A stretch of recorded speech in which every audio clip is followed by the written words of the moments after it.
الرحمن الرحيم. الحمد لله رب العالمين، وبه نستعين على أمور الدنيا والدين.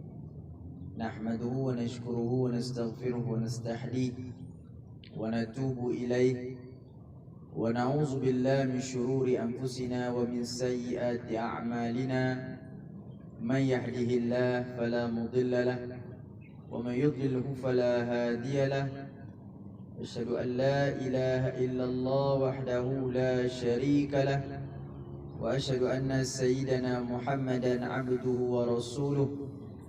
ونصلي ونسلم على سيدنا محمد وعلى آله وأصحابه وزوجته أجمعين، أما بعد. قال الله سبحانه وتعالى في القرآن العظيم بعد أعوذ بالله من الشيطان الرجيم: يا أيها الناس اتقوا ربكم الذي خلقكم من نفس واحدة وخلق منها زوجها وبث منهما رجالا كثيرا ونساء، واتقوا الله الذي تساءلون به والأرحام، إن الله كان عليكم رقيبا. وقال النبي صلى الله عليه وآله وصحبه وبارك وسلم: وما اجتمع قوم في بيت من بيوت الله يتلون كتاب الله ويتدارسون بينهم إلا نزلت عليهم السكينة وغشيتهم الرحمة وحفتهم الملائكة وذكرهم الله في من عنده، أو كما قال النبي صلى الله عليه وآله وصحبه وبارك وسلم. Terima kasih pada Fadil Ustaz, saudara pengurusi majlis, seluruh jawatan kuasa, penganjur program Jabatan Agama Islam Melaka, Majlis Agama Islam, seluruh agensi agama Islam di bawah Kerajaan Negeri Melaka, tuan-tuan dan puan-puan, ibu ayah, adik-adik, para tetamu Allah yang dimuliakan, para ustaz dan ustazah, para habaib. Assalamualaikum warahmatullahi ta'ala wabarakatuh. Apa khabar, semua sihat? Dah makan belum? Oh, belum lagi, alhamdulillah. Takut terlepas pula jawab tadi dah makan. Alhamdulillah, syukur banyak-banyak pada Allah Subhanahu wa taala. Hari ni hari Ahad. Hari ke berapa kita berpuasa? Hari ke-8. Malam ni malam ke-9. Maknanya lagi kurang 24 jam kita dah nak masuk menghabiskan 10 Ramadan yang pertama, dan kita akan masuk ke fasa yang kedua dan fasa yang ketiga. Alhamdulillah, kita meraihkan semua yang hadir pada hari ini, yang mana kita nak berbuka puasa bersama-sama. Dan saya kira juga yang menyediakan makanan ini pun cukup istimewa daripada pihak Majlis Jabatan Agama. Nak bersama-sama memastikan kita duduk sambil kita nak menunggu makan berbuka puasa, sambil kita nak menunggu solat jamaah maghrib, isyak dan tarawih, tetapi kita kumpul dulu untuk majlis ilmu. Boleh ke tak boleh? Tak lama pun kejap kita sembang-sembang. Kan orang kata bukan ceramah tazkirah pun, santai-santai je lah kan, supaya kita ni tak rasa sangat lapar. Padahal perut dah berkeruncung dah ni kan. Tapi alhamdulillah, insya-Allah kita akan bersama-sama untuk pada petang ini kita akan berkongsikanlah apa saja manfaat-manfaat ataupun buah ilmu yang baik untuk kita jadikan sebagai tauladan.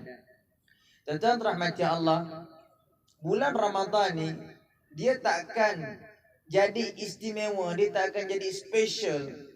Special ni dia lain macam tau, tak semua orang dapat. Dia macam burger special. Kan. Burger ayam biasa, burger daging biasa orang boleh beli biasalah. Harga pun murah. Tapi kalau burger special tu dibalut dengan apa? Oh, dibalut dengan telur, lagi lapar. Kan? Dia balut dengan telur, dia letak itu, dia letak ini. Oi, terbayang dah burger atas kepala tu. Jangan cerita kan. Tapi nak kata macam mana special hebatnya tu, kan? Nak kata hebat istimewa specialnya burger tu tak boleh nak diceritakan. Cerita pun dah rasa macam tak tahan lah. Nak katanya bulan Ramadan ni dia punya special itu, dia ada sesuatu. Dan sesuatu yang kita sebutkan istimewa, specialnya, kemuliaan bulan Ramadan ini pada satu perkataan je. Kita masih lagi dalam pusingan yang pertama ataupun Nabi sebut awaluhur rahmah. wa awsatuhu maghfirah wa akhiruhu 'atqun minan nar. Sebagian ulama menyebutkan bahawa hadis ni boleh kita amalkan, walaupun sebagian mengatakan hadis ni dhaif. Dia kata tak boleh baca hadis ni dhaif lemah. Hadis ni bukan kita buat berhujah, kita nak sama-sama pastikan jadikan sebagai amalan, sebagai kekuatan semangat kita. Imam Bukhari ni dia hafal hadisnya berapa banyak? Ratus ribu hadis, 10,000 hadis. Dalam Sahih Bukhari ada 6,000 ke 8,000 hadis je. Habis hadis yang dia hafal banyak-banyak tu buat apa? Kalau tak boleh dijadikan sebagai manfaat, betul tak? Jadi bermakna bukan tak boleh kita jadikan hadis dhaif ni sebagai pegangan, boleh diamalkan. Yang tak boleh hadis palsu. Itu kita cerita awal-awal dulu. Takut orang kata oh ni tak betul ni, kan?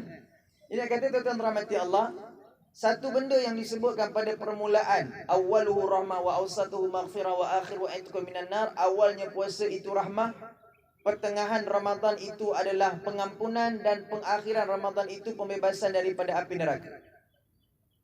Ketiga-tiga fasa ataupun ketiga-tiga waktu ini tidak akan menjadi istimewa kecuali satu perkara yang kita nak sebutkan. Disebabkan kita masih lagi di awal Ramadan, kita rasa kita masih lagi belum terlambat untuk mencari perkara tersebut. Apa dia? Yang istimewa dalam bulan Ramadan ini adalah berkat. Tak ada berkat, tak cantik Ramadan kita. Tak ada berkat, puasa kita tak rasa apa, tak seronok. Puasa kita ni rasa macam orang lain ni rasa macam ibadat-ibadat yang biasa kita buat.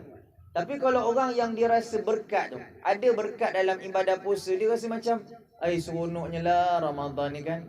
Malam dia seronok, siang dia seronok, kerja dalam bulan Ramadan pun seronok, kita belajar dalam bulan Ramadan pun seronok, adik-adik hafaz Quran dalam bulan Ramadan pun seronok. Jadi macam bulan Ramadan ni kalau habis rasa macam tak syok je. Kita rasa macam berkira-kira, alamak sehari demi sehari dah habis. Sebab itu kita kata dalam bulan Ramadan, istimewanya Ramadan ni pada berkat. Berkat ni lah yang kita kena cari dalam bulan Ramadan. Macam mana nak cari berkat dalam bulan Ramadan? Kita kena buat amalan-amalan yang Allah Ta'ala anjurkan untuk kita buat dalam bulan Ramadan ni sendiri, baru kita dapat berkat. Berkat ni dia daripada perkataan bara dan kaf, birk. Ataupun dalam bahasa Arab, birk ini maknanya kolam. Kolam ni besar kan dia kan? Kolam tu besar kak? Kalau kecil dia tak panggil kolam, dia panggil kolah kot. Dia panggil baldi kan, lopak. Tapi kolam ni dia mesti kena besar. Dalam kolam tu diisi air dan kolam tu tak bocor, barulah kita boleh guna kolam tu, betul tak? Tapi kalau kolam tu bocor, air pun tak ada, apa jadi pada kolam tu? Berlumut, berlendir, kotor, orang tak nak dekat, busuk. Tapi kolam ni, istilah makna kolam ni dia mesti besar. Kita boleh letak air dalam, kita boleh berenang, boleh, orang kata apa, boleh buat kuat lentang segala macam boleh buat dalam tu. Makna kolam tu mesti kolam berenang, apa besar tu. Macam tu juga maksud birk, berkat. Berkat ni kita mesti ada tempat untuk simpan pahala kita. Mesti tempat nak simpan pahala tu besar. Buku amalan kita lah, mesti Allah Ta'ala dah sediakan. Dalam bulan Ramadan dah tersedia. Dan yang kedua, tak boleh buku amalan kita ataupun tempat simpan pahala kita tu bocor. Kalau bocor, dia dah tak bermanfaat dah. Dah tak ada keberkatan. Jadi sebab itu kita kena pastikan pahala yang kita buat ni tak ada sebab yang boleh menyebabkan pahala tu bocor dan juga berkurangan. Jadi insyaAllah carilah keberkatan dalam bulan Ramadan. Ustaz-ustaz ceramahkan bulan Ramadan ni dibuka pintu syurga, ditutup pintu neraka, kemudian dibelenggu syaitan. Kemudian ustaz-ustaz kata bulan Ramadan bulan turun Quran, macam-macam lagi. Kita ni dah dengar tazkirah Ramadan hari-hari. Tapi yang paling utama adalah bila masuk Ramadan kena cari keberkatan. Keberkatan ni kita kena cari pada mana? Yang pertama, dalam bulan Ramadan, carilah keberkatan pada solat jemaah. Solat jemaah. Solat jemaah dekat mana? Solat jemaah dekat masjid lah kan, betul tak? Main maaf kat masjid, istimewa Allah Ta'ala beri kelebihan 27 kali ganda pahala. Istimewa sembahyang kat masjid ni, Allah Ta'ala bagi banyak kelebihan. Tapi kalau kita tanya-tanya kat akak-akak kan, abang-abang kat belakang ni, kalau kita tanyalah sembahyang kat masjid dengan sembahyang kat rumah, mana lagi khusyuk? Masjid ke rumah? Cuba kita fikir balik, sembahyang kat masjid ke sembahyang kat rumah lagi khusyuk? Saya rasa rumah lagi khusyuk. Main kat rumah lagi khusyuk. Main kat rumah Bayangkan kita sembahyang kat rumah kan, kita malapkan sikit lampu, pasang minyak wangi apa MBPO ke. Kan? Gelap-gelap sikit sembahyang, Allahu Akbar. Tak ada orang kacau. Khusyuk lah, betul tak? Main kat masjid mana khusyuk? Main kat masjid kejap lagi lepas buka, kita sembahyang dengan jemaah, Allahu Akbar. Kawan jemaah sebelah pun datang, Allahu Akbar. Sedawa tak berhenti-henti. Nak khusyuk macam mana? Ada pula jenis Allahu Akbar, kita duduk sebelah dia, Alhamdulillah, Alhamdulillah, Alhamdulillah. 10 kali Alhamdulillah. Mana kita nak khusyuk semayang ha? Betul adik? Tantang kau yang buat macam tu. Ada pula yang gaya tromen, Allah bar aja tengok. Macam mana tu? Tak khusyuk kita. Sekali tu kita nak rukuk kan, rukuk ni orang lelaki lah, mata besar, Allahu Akbar. Tengok kuku jari kawan sebelah tu bercagu. Nak khusyuk macam mana dah tengok kuku kaki kawan sebelah.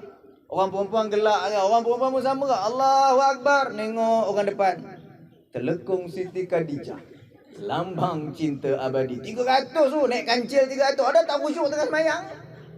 Mana nak khusyuk? Tengah semayang yang belakang budak berlari kan, dengan bising. Masjid ke rumah lagi khusyuk? Rumah ada tukar pula, tadi kata masjid.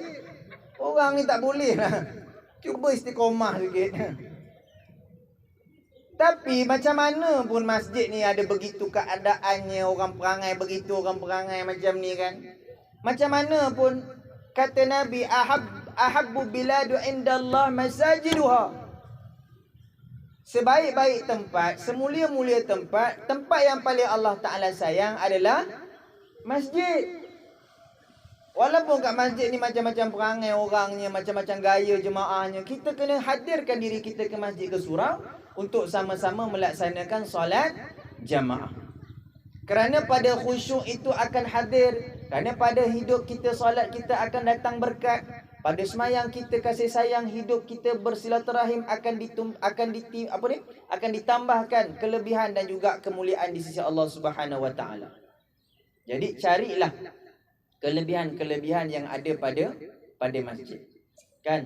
Kadang-kadang ada orang kita, kawan-kawan kita ni dia berat sikit nak pergi masjid. Lambat sikit nak pergi masjid, macam-macam alasan. Kadang-kadang pakcik-pakcik kita kan kata, "Jomlah cik pergi masjid." Tak nak ah, panas. Bukan masjid ni lah, masjid kat tempat lain. Panas masjid. Betul lah Ustaz? Komplain lah, dia komplain. Dia kadang-kadang kat masjid ni dia ada kaki juri komplain dia, kalah juri Akademi Fantasia punya komplain. Panas masjid tu. Masjid ni buatlah kutipan, pasang aircon. Cik, dah ada aircon dah, tak pergi semayang. Sejuk sangat. Dah sejuk pula. Tadi kau kata panas. Macam-macam orang. Tapi apa pun cari keberkatan dalam bulan Ramadan dengan masjid. Pergi masjid. Yang kedua, cari keberkatan dalam bulan Ramadan dengan membaca Al-Quran. Baca Quran. Baca Quran pendek-pendek pun tak apa, janji kita istiqamah. Satu hari dapat satu muka surat, Alhamdulillah. Kita kat tempat kita ni kan kadang-kadang bergaduh kan, geng 8 rakaat, geng 20 rakaat. Tapi kalau dekat Indonesia tu diorang bergaduh geng 3 juzuk dengan 10 juzuk. Lagi pening. Satu malam nak 3 juzuk ke nak 10 juzuk. Ada orang terawih, ni tak payah jauh-jauh kat belah-belah negara kawasan Nusantara Indonesia. Terawih dia habis 5 minit sebelum nak sahur. 5 minit sebelum nak subuh. Bayangkan. Mana 5 minit sebelum nak subuh tu, dalam tempoh 5 minit tu lah dia bersahur. Terawih dia. Kan? Kita terawih ni lagi cepat lagi afdol. Mana surau yang paling habis awal masjid? Mana masjid ataupun surau yang paling habis awal terawih dia, itu paling penuh tu. Kan? Jadi nak kata begitulah keadaan kita, nak katanya bacalah Al-Quran. Dalam bulan Ramadan ni cari keberkatan dengan baca Quran. Rugi kita kalau bulan Ramadan ni kita masih tak ada kesempatan untuk mencintai Al-Quran. Kata Nabi, Iqra'ul Quran fa innahu ya'ti yaumal qiyamah syafi'an li ashabi. Bacalah Quran. Kerana Quran ini menjadi pembantu syafaat, betul tak? Kepada orang yang membacanya. Quran esok, kata Nabi, dia akan jadi macam makhluk. Dia akan temankan kita dalam kubur, dia akan temankan kita di hari akhirat. Dia akan jadi macam satu makhluk yang dia kata, aku ni Al-Quran yang engkau baca. Aku ni Al-Quran yang engkau sayang. Akulah Al-Quran yang kau pelihara. Akulah Al-Quran yang kau hafaz. Dia akan jadi seperti makhluk. Sama ada seperti manusia ataupun seperti mana pun, dia akan jadi seperti makhluk. Dia akan lindungi dan juga memelihara kita esok di hari akhirat. Sebab itu kita hari ni kan dekat masjid, dekat surau ada tadarus. Ada tadarus kan? Ada tadarus, surau-surau masing-masing ada buat tadarus. Jaga SOP semua buat tadarus. Tapi kadang-kadang ada orang dia tak nak pergi tadarus ni. Dia merajuk. Saya kata, Pak Tam, kenapa tak nak pergi tadarus? Aku malas pergi tadarus lah. Merajuk aku. Kenapa? Tahun lepas aku pergi tadarus. Geng-geng dorang yang masuk tadarus semua dapat kain plekat. Aku tak dapat. Merajuk tak dapat kain plekat, tak nak masuk geng tadarus. Ada pula akak leha tu baca tadarus. Ustazah tu tegur. Wa amma, dengung. Wa amma, gitu aja ngulang. Wa amma, 10 kali tegur, 10 kali dia tak nak betulkan. Merajuk dia. Esok waktu tadarus duduk dekat ujung masjid. Kak Leha tak nak ke masuk yang tadarus? Tak nak akak. Akak kalau baca dengan ustazah tu asyik salah je. Akak baca seorang tak ada pula salah. Dia baca seorang memanglah tak salah. Tak ada siapa nak betul kan? Kan? Ada pula kawan kita tu dia daripada jauh dengar macam baca Quran. Sebab dia macam Arab. Ba'sini ruku'dan hillakuna hisab. Ada kol-kola. Alau tada ruku'dan hilrukus surya pun jadilah. Cuma macam Syuraib. Kita dengar macam Arab. Dengar lah. Cerita rokok punya. Astagfirullahaladzim. Dah lah tak baca Quran. Kisah rokok pula tu. Kan? Lepas tu baca Quran ni kena baca dengan betul-betul lahjah dia. Cara sebutan dia. Orang Arab ni kita baca Quran ni kena ikut lahjah dia. Ikut sebutan dia. Lepas tu kita baca Quran kalau belajar alif bata tu daripada situ kena betulkan lagi. Kita ni baca alif, a, ba, ta, sa, ja, ha, kha. Rasa dah betul lah. Kita ngaji sampai ke tanah Arab tu, sefasih-fasih sebutan yang betul-betul ikut cara Rasulullah. Salah sebutan. Rupanya ada cara betulnya. Tu betul-betul kita paksa kita sebut dengan cara lahjah yang betul. A, ba, ta, sa, ja, ha. Logat Arab ah. Baca Quran kena ikut logat Arab sebab ada tulisan Arab. Motor awi dengan nada kan. Bukan senang tu Pak Haji naik motor besar macam tu ke masjid. Takut ke kemat rempit mayang ni ah. Apa? Tu. Dah lupa dah lah apa nak cerita ni. Tu bakar sikit rom kan. Sebab itu kita sebutkan hari ni sebutan kita kena ikut lahjah Arab sebab bahasa Arab, bahasa Al-Quran bahasa Arab. Ma kama je, ma, la, ra, za, ada ra tebal, ada ra nipis. Kita kena buat latihan. Kan? Sebenarnya Quran ni dia kena, sebab apa Allah Ta'ala minta untuk kita baca selalu dan ada kelebihan sebab dia kena latihan. Orang yang banyak baca Quran ni lidah dia lembut insya-Allah sampai bila-bila dia akan sebut dengan cara yang sebenar dan sebaik. Otak dia pula akan terjaga dan terpelihara. Payah nak nyanyuk. Payah nak jadi pelupa. Ni kata para ulama, kata tok-tok guru, kalau kita jumpa orang yang hidup umur 190 tahun, saya ada jumpa orang umur 80 tahun, otak cergas. Dia boleh ingat itu, boleh ingat ni lagi, boleh cerita. Saya kata apa? Dia kata baca Quran. Saya macam tak percaya, takkan baca Quran je ubat otak dia. Kata ubat-ubat lain makan jugalah, suplemen, senam. Tapi dia rasa yang paling hebat adalah Al-Quran. Sebab itu kalau kita tahu bulan Ramadan ni bulan nuzul Al-Quran kan, bulan turunnya Al-Quran. Dan dalam surah Al-Qadar pun ada sebut diturunkan Al-Quran. Jadi kenapa kita tak nak jadikan bulan Ramadan ini sebagai bulan keberkatan untuk kita mendapat kebaikan Al-Quran? Bacalah tadarus sama-sama. Suami baca dengan isteri, balik rumah kan, abang baca dengan kakak. Kalau abang tak reti nak baca, kakak tolonglah ajarkan. Apa nak malunya? Leha, tolong ajarkan abang ngaji ni. Kalau akak pun rasa macam tak lepas lagi, rasa macam belum sampai tahap nak mengajar, ni minta anak-anak kita ni ngajar. Abah nak mengaji ni boleh tak? Boleh, tapi abah tak baca Quran lagi. Abah baru nak mula. Iqra'. Iqra' tak apalah, bacalah. Bapak pun ikut. Basasa. Jahaha. Jahaha. Dah bapak pula menangis. Dah nangis.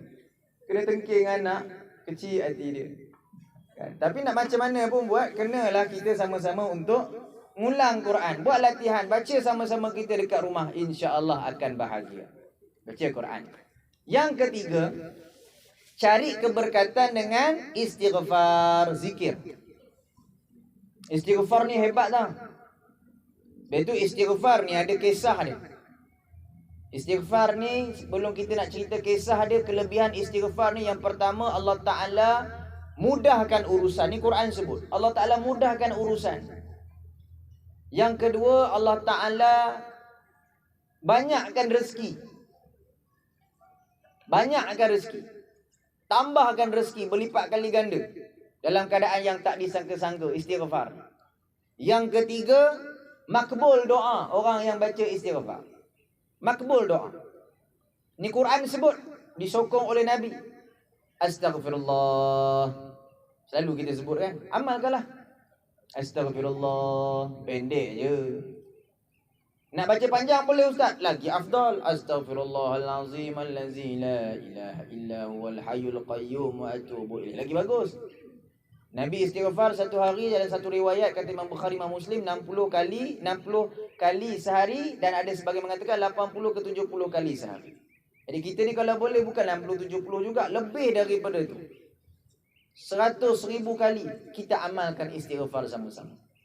Satu hari ada satu cerita, zaman Imam Ahmad bin Hanbal. Imam Ahmad ni siapa? Imam mazhab. Imam mazhab kita ada 4 kan? Kita mazhab Asy-Syafi'i. Imam Muhammad bin Idris Asy-Syafi'i, Imam Asy-Syafi'i. Yang kedua Imam Hanafi. Yang ketiga Imam Maliki. Yang keempat Imam Ahmad bin Hanbal ataupun Imam mazhab Hanbali. Yang cerita Imam Ahmad bin Hanbal, mazhab Hanbali. Imam Ahmad bin Hanbal ni satu hari, zaman dia ni dia cukup popular. Famous dia kat weh. Memang famous. Tapi zaman tu tak ada TikTok lagi. Tak ada Facebook, tak ada Instagram. Orang tak kenal muka, orang tahu nama je. Sebab dia banyak menulis, mazhab dia tersebar luas. Anak-anak murid dia pergi ke kampung-kampung, cerita guru kami Ahmad bin Hanbal, guru kami Ahmad bin Hanbal, hadis haddatsana Ahmad bin Hanbal. Orang kenal sungguh, tapi muka orang tak tahu. Satu hari Imam Ahmad bin Hanbal ni dia pergi jalan masuk satu kampung. Dia masuk satu kampung, dia nak berehat dan dia nak tidur dekat kampung tersebut. Dia pilih satu masjid. Dia masuk dekat masjid, habis maghrib, habis Isyak, duduk iktikaf. Dia nak tidur malam tu, AJK masjid tak bagi. AJK masjid garang, misai melintang. Kan? Kamu daripada mana ni? Saya daripada luar. Buat apa duduk sini? Pergi keluar, saya nak tutup masjid ni. SOP, SOP kan. Tutup masjid, tak boleh siapa-siapa tidur dalam masjid. Imam Ahmad bin Hanbal dia buat planning, malam tu dia nak tidur dekat masjid.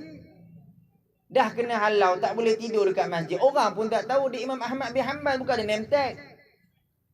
Dia pun keluar jalan. Masuk satu kampung, tiba-tiba ada satu rumah tu. Pemilik rumah itu adalah pembuat roti. Sambil-sambil dia tengah buat roti dekat depan rumah dia, buat roti tengah uli, nampak ada seorang lelaki jalan. Dia kata, "Wahai saudara, nak pergi mana tu?"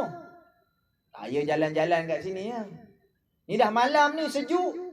Nak tidur kat mana? Tak ada tempat nak tidur. Nak tidur kat masjid, masjid tutup. Oh, kalau macam tu, mainlah masuk kat rumah saya. Tidur dekat rumah saya, berehat dekat rumah saya. Esok pagi-pagi boleh keluar, pergilah cari apa yang awak kehendaki.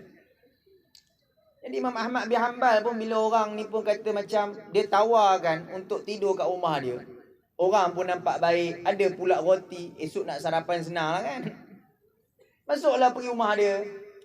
Masuk Imam Ahmad bin Hanbal pun relaxkan badan, duduk, baring, rehat. Dah habis-habis tu Imam Ahmad pun tanya dekat lelaki ni tadi, pakcik ni tadi lah, pemilik rumah. Saya nak tanya awak ni, saya nampak mulut awak ni tekumak kamit masa buat roti ni. Apa yang awak baca? Soal Imam Ahmad bin Hanbal pada pakcik ni tadi. Kata pakcik ni, saya ni tuan, sambil-sambil tengah buat roti ni, saya baca istighfar. Astaghfirullah, astaghfirullah, astaghfirullah, astaghfirullah. Kalau tuan nak tahu, saya memang baca istighfar daripada dulu buat roti. Imam Ahmad pun tanya, oh, baca istighfar, selalu baca istighfar, tekumak kamit baca istighfar ni mesti ada sebab. Mesti ada kelebihan, mesti ada sesuatu yang awak rasa betul dengan istighfar. Kata pakcik ni, betul lah tuan. Saya ni, sejak daripada hidup saya buat roti ni, saya baca istighfar. Saya ni tak pernah lah orang kata tak dapat apa yang saya hajat. Semua yang saya hajatkan, saya dapat. Semua yang saya nak, Allah Ta'ala bagi. Semua yang saya doa, Allah Ta'ala makbulkan. Tapi ada satu benda lah yang saya belum lagi Allah Ta'ala ni nak makbulkan. Satu je yang Allah Ta'ala belum nak realisasikan, nak bagi saya. Semua benda saya istighfar, saya dapat dah, tapi satu doa tak makbul lagi. Kata Imam Ahmad bin Hanbal, apa doa ataupun hajat pakcik yang tak dapat lagi tu? Kalau semua dah dapat, apa yang satu tak dapat lagi? Kata pakcik ni tadi, saya ni doa sangat. Harap-harap, tak tahulah dapat ke tidak. Macam mustahil, tapi doa sangat. Harap-harap biarlah Imam Ahmad bin Hanbal datang rumah saya, tidur rumah saya. Imam Ahmad bin Hanbal kata apa? Saya lah tu. Lah betul ke? Kemudian ditanya dia soal-soal. Betul, itulah Imam Ahmad bin Hanbal. Allah Ta'ala makbulkan doa dia. Dapat tidur dekat rumah. Dapat rumah pembuat roti ni tadi. Seronok tak kalau ustaz-ustaz famous ni tidur rumah makcik? Malam ni tiba-tiba entah macam mana Ustaz Kazim lah kan. Nak pergi ke Johor, lalu masuk air keruh nak tengok Zoom Melaka ke apa, buaya ke berjalan. Tiba-tiba pancit keretanya depan rumah kita, rumah akak. Akak ni nak keluar rumah lah, nak madam lampu liklap ke apa ke, keluar rumah. Nampak Ustaz Kazim. Ustaz Kazim, cakap orang Perak, Ustaz Kazim orang Perak. Kenapa? Tayarnya pancit. Le-ele. Tidurlah rumah saya. Lah, udah dipelawai katanya. Ustaz Kazim tidur rumah kita, takkan tak seronok. Malam tu nyanyi aja. Cincin emas yang ku berikan. Nyanyi aja seronok kan. Nak kata betapa hebatnya doa ataupun kelebihan istighfar. Kadang-kadang kan kita ni cuba usaha macam-macam. Tetapi yang amalan sekecil itu istighfar, astaghfirullahalazim, itulah amalan yang paling hebat untuk pastikan doa dan hajat kita dimakbulkan oleh Allah. Itu yang pertama, berkaitan dengan salat jamaah, amal Quran, dan yang ketiga istighfar. Dapat keberkatan. Yang terakhir, Ustaz, saya dah malas tengok tazkirah dah Ustaz. Tengok ikan, tengok nasi tu dah geram sangat dah. Saya pun sama pun dah tak larat nak tazkirah, nak makan aja ni. Tapi apa pun, ambil berkat ni, nak dekat-dekat maghrib ni kejap lagi, nak dekat berbuka, doa kita dimakbulkan. Yang keempat, sebagai penutup, Allahumma salli ala sayyidina Muhammad. Gunakan kesempatan dalam bulan Ramadan untuk mencari berkat dengan bersedekah.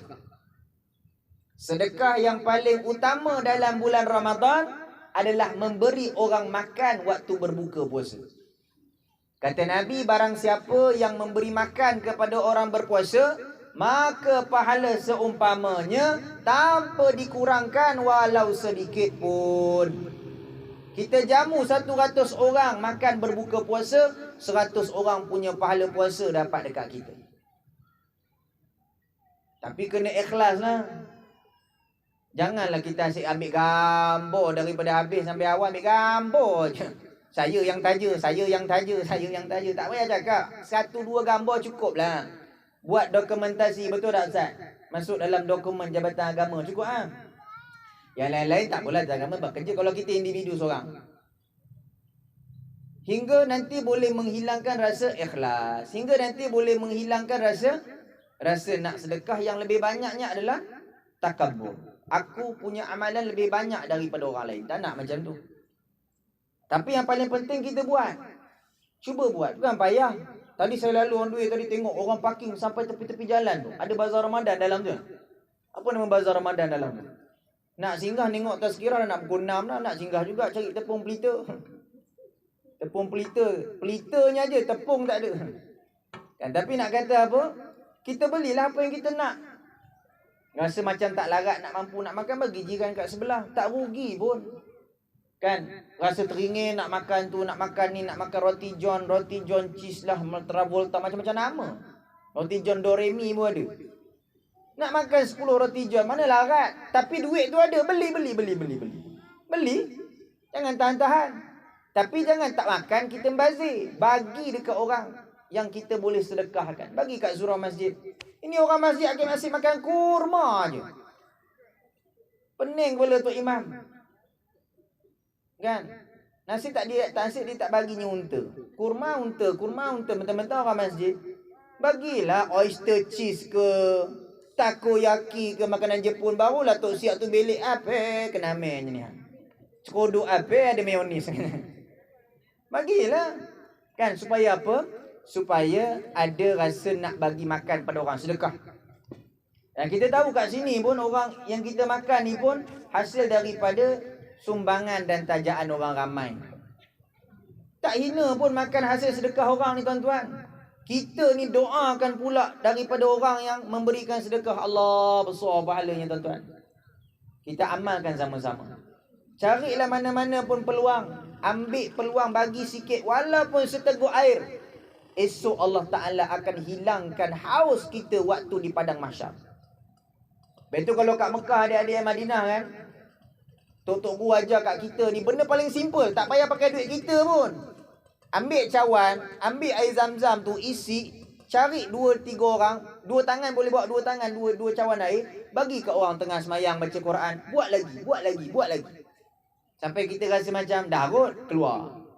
Orang tengah baca Quran, dia tengah baca, dia nak bangun pun tak larat. Pakcik-pakcik kan. Walaupun depan tu je tuang air zam-zam. Orang hantar air zam-zam dekat dia 1 cawan. Walaupun 1 cawan, dia punya syukur, dia punya seronok, dia punya doa kan kita tu, kita tak boleh nak bayangkan. Sebab itu kita ni nak bagi sedekah ni, kalau nak mulakan yang besar terus, lagi bagus. Tapi kalau yang besar tadi pun tak terbuat langsung, baik kita mula yang kecil-kecil. Secawan air saja. Kan? Supaya apa? Kita dapat hidupkan kasih sayang. Kita dapat hidupkan rasa nak dapat pahala orang, dan kita pula boleh mendoakan orang. Ini keberkatan dalam bulan Ramadan. Jadi kalau kita dapat amalkan 4 perkara ni, dapat kekal maintain semayang jemaah sama-sama, dapat kita istighfar sama-sama, dapat kita amalkan baca Quran sama-sama, dapat kita sedekah banyak-banyak sama-sama. Dan jangan terhenti amalan ini dalam bulan Ramadan saja. Rugi sangat. Kalau Ramadan je kita banyak baca Quran, Ramadan je kita banyak sedekah, Ramadan je kita banyak istighfar. Sebab apa Ustaz? Sebab bulan Ramadan ni syaitan diikat. Esok lepas bulan Ramadan syaitan keluar balik. Syaitan tu member saya. Dah jadi balik syaitan. Jangan macam tu. Nak tahu terima tak terima kita punya amalan puasa kita, amalan Ramadan kita, apabila kita punya amalan itu tadi berterusan kita lakukan, yakni istiqamah amalan yang kita buat ni tadi. Jadi insya-Allah kita buatlah seberapa banyak yang mungkin. Kita masih belum terlambat sebab kita masih lagi berada di 10 Ramadan yang pertama. Tak lambat lagi kita, tak ada yang kurang. Allah Ta'ala melihat hamba-hambanya yang bersungguh-sungguh pada ketika ini. Jangan sekadar kita menjadi hamba Ramadan sahaja, jadilah hamba kepada Allah. Bermakna bulan Ramadan ini kita jadikan sebagai permulaan ibadah agar di luar bulan Ramadan kita akan bersungguh-sungguh untuk melaksanakan ibadah. Boleh ke tak boleh? Alhamdulillah. Ya, dan saya ucapkan banyak terima kasih kepada Jabatan Agama Islam Negeri Melaka. Kita berkumpul bersama-sama di dataran Pusat Islam Melaka. Hebat. Ini hasil daripada wakaf, infak, orang ramai. Dapat kita buat masjid yang cantik seperti ini kan. Dapat kita luaskan dataran. Ada pula Pusat Islam Melaka, tempat institusi agama yang perlu untuk sama-sama kita pertahankan. Jadi insya-Allah moga-moga amalan seperti ini dapat kita buat sama-sama. Sebab banyak juga di luar-luar kita buat di dataran sana, dataran sini. Mungkin hanya orang dengar tazkirah, tapi kejap lagi nak semayang susah apa. Tapi hari ini kita boleh dengar tazkirah, kita buka puasa sama-sama, dan kejap lagi insya-Allah kita boleh solat jamaah sama-sama. Jadi wallahu taala a'lam, itulah sedikit yang boleh saya kongsikan. Dan kita akan berbuka pada pukul 7.19. Jadi insya-Allah 5 minit lagi lah sikit kan, sebab 7.19 kita tambah sikit lah 5 minit sebelum kita nak habiskan. Dan apa yang boleh sama-sama kita jadikan sebagai kesimpulan lah, sambil-sambil kita agih-agihkan nasi tu ya. Seronok tau dapat buka puasa ramai-ramai. Saya nak cerita pengalaman lah, pengalaman. Dah habis tazkirah, dah habis dah. Tapi saya ni dapat mikrofon seronok. Jadi sebenarnya kan kalau dekat Mekah Madinah tu, kalau ada pengalaman kita berpuasa kat sana, oi seronok tau. Sebab apa, dia suasana macam ni lah, kita agih-agihkan makanan. Kemudian nanti sebenarnya kalau kat sana tu orang berebut-rebut hantarkan makanan macam-macam. Dan kadang-kadang kita ni pula jadi orang yang sama-sama berebut nak ambil makanan. Orang lain berebut nak rebutkan nasi, kita pun berebut-rebut juga. Bukan nak kata berebutkan kita nak makan benda tu, tak. Kita rebutkan makanan orang bagi tu, kemudian kita bagi pula kepada orang yang susah, yang tak dapat makanan ataupun tak mampu nak pergi berebut-rebut. Jadi kita gunakan kesempatan yang ada kan untuk sama-sama kita hidupkan suasana bulan Ramadan Al-Mubarak. Dan jangan lupa untuk kita menghidupkan malam. Nabi sebut untuk kita menghidupkan malam, kita qiyamul lail. Kita hidupkan malam dengan macam-macam aktiviti. Ustaz, saya qiyamul lail dengan meniaga, boleh tak? Boleh insya-Allah. Tapi dalam meniaga, gunakan masa nak meniaga tadi dengan istighfar, dengan Quran, baca Quran dan juga solat malam. Ataupun apa saja amal ibadah, moga-moga Allah Ta'ala terima amal ibadah kita tersebut. Baik, wallahu alam. Jadi insya-Allah kita boleh terus untuk sama-sama ambil makanan kita. Boleh ajak lagi ramai-ramai dekat luar sana untuk kita sama-sama kita berbuka iftar.